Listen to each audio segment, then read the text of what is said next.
The 90% part of man's stress is caused by his desire of being loved by others. व्यक्ति की ये 90% वाली stress बेफालतू की होती है और इसके पीछे being loved by others एक मेजर फैक्टर है। हर एक व्यक्ति, बच्चा, बूढ़ा, जवान, औरत, मर्द, हर कोई चाहता है कि लोग उसे प्यार करें, उसकी इज्जत करें, उसकी बात माने, उसके हिसाब से चलें। वो खुद को एक डोमिनेटिंग सुपीरियर पावर की तरह शो करना चाहता है कि हर जगह सिर्फ उसकी ही चले। यही डिजायर उसे रोलर कोस्टर की तरह इधर से उधर घुमाता रहता है, पटकता रहता है। एक म्यूजिशियन जब अकेला होता है एफर्टलेसली अपनी पीक परफॉर्मेंस दे देता है, बट जब यही काम उसे स्टेज पे लोगों के सामने करना हो तो वो घबरा जाता है। उसे ये डर नहीं होता कि कहीं वो भूल ना जाए, उसे ये डर नहीं होता कि उसके कपड़े कैसे हैं, वो कैसा दिख रहा है। इन सब चीजों के पॉइंट ऑफ व्यू से वो फुल कॉन्फिडेंट होता है, उसके पास सब अवेलेबल होता है जो उसे चाहिए। बट जो चीज उसकी स्ट्रेस का कॉज होती है वो है क्राउड की इन्वॉल्वमेंट। उनको पसंद आएगा नहीं आएगा, वो ताली बजाएंगे या नहीं, वो चीयर अप करेंगे या नहीं। अगर वो उसे अपलॉज देते हैं जैसे वो चाहता है तो वो बहुत खुशी खुशी स्टेज लीव करता है, अगर नहीं देते तो कंपल में मुंह देके रोने लगता है। Desire, this desire of being praised, being loved is the thing which makes millions of people die. Because लोगों को इसके बारे में नॉलेज ही नहीं है, उन्होंने अपने डिजायर को कभी स्टडी किया ही नहीं, उन्हें पता ही नहीं कि उन्हें किस चीज को पाने की इच्छा रखनी चाहिए और किसको नहीं। फॉर दिस रीजन लोगों की वाहवाही, उनकी प्रेज, ब्लेम, गालियां तुम्हारे लिए, तुम्हारे काम के लिए बिल्कुल भी मैटर नहीं करती, क्योंकि परफॉर्मेंस जैसी तुमने देनी है वो वैसी ही होगी। लोगों के शब्द उस पर कुछ चेंज नहीं कर सकते। हाँ, अगर तुम अलाउ करोगे तो उनके शब्द तुम्हारे कॉन्फिडेंस को जरूर बदल सकते हैं, फिर उस कॉन्फिडेंस से परफॉर्मेंस में फर्क पड़ सकता है। But as for just performance, praise, blame have no role. यह ऐसा है कि आम के पेड़ पे आम ही लगेंगे। लोगों की स्टेटमेंट्स, लोगों के लफ्ज उसमें कुछ चेंज नहीं ला सकते। हाँ, उनकी यह स्टेटमेंट कि तुम्हारे आम छोटे हैं, बड़े हैं, खट्टे हैं या मीठे हैं, ये तुम्हारे मन को असर कर सकते हैं, इससे तुम्हें अच्छा बुरा लग सकता है। बट एज फॉर आम, उस पे आम ही लगेंगे। But as long as you like it, मतलब जब तक तुम्हें तुम्हारे आम पसंद आ रहे हैं तो तुम उन्हें खाते रहो। तुमने दूसरों की स्टेटमेंट से क्या लेना है? मतलब जो चीज तुम कर रहे हो अगर वो करनी तुम्हें अच्छी लग रही है इसी वे में तो उसे करते रहो ना। तुमने उनकी थिंकिंग, उनके पॉइंट ऑफ व्यू से क्या करवाना है? सुनने में इजी और सिंपल लगता है बट है नहीं। ह्यूमंस का नेचर शुरू से ही खुद को दूसरों से बेहतर बनाने के पीछे भागता रहा है और उसकी यही स्टूपिडिटी उसे बंदर की तरह नचाती हुई है।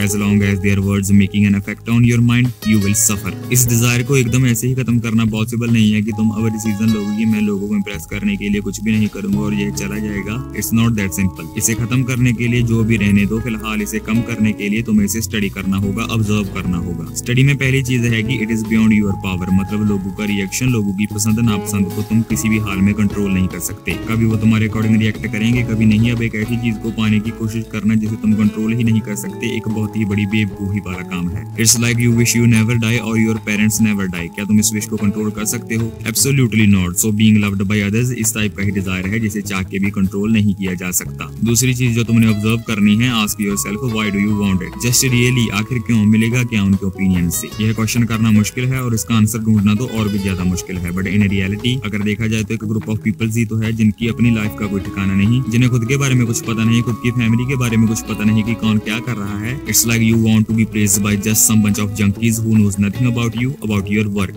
Now observe and look at yourself that how biggest idiot you are. कितनी ज्यादा स्टूपिडिटी है तुम में और मुझ में ऐसे डिजायर को रखने की। मैं चाहता हूँ तुम मुझे प्रेज करो, तुम चाहते हो मैं तुम्हें प्रेज करूँ। What the just look at ourselves how fucking cunts we are. Waiting for some come on baby you can do it to start. In this way, in this manner, no matter what you do, no matter how consistent you are, you will never reach to your goals, to your things. If their words are affecting you, stop calling yourself a man. Go home and drink your mama's milk, kid. You are not a man. You are not ready to face the war of life. Just go home, shut the fucking door and cry. You will never be able to handle it. Go dress like Joker and impress the street people. That's the only thing you can do. As for life, as for war, you are not worthy. If you want to be worthy, first give up the desire of being loved. They will hate you, they will leave you, they will forget you. You will be left alone, but it is the price you will pay. The price to become a philosopher, the price to become a man. So ask yourself now and then, and every time you find yourself in the delusion of being loved, ask yourself, are you really a man?